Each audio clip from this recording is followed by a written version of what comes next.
Today's story is going to be about three men who went out on a boat.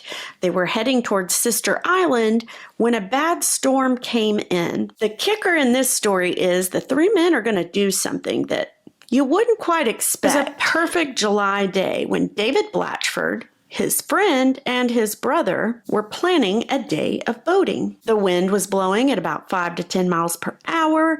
The sky was beautiful blue, white puffy clouds. It was a perfect day. They're hanging low on the horizon, and they're beginning to change color. They're no longer white and puffy.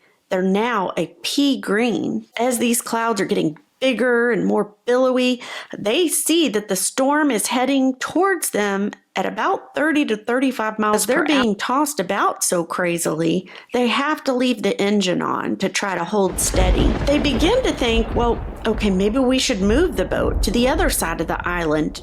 Maybe that'll be better. So they began to do coming towards them. And when it hit, the men said it slammed them down 30 feet to the bottom. Once they popped back up to the surface, now the water is rushing in and rushing in quite fast. The men at one point were scared. He took out his guitar. He had brought it on the trip, and he began to strum it. As he started strumming it, he began singing praises to God.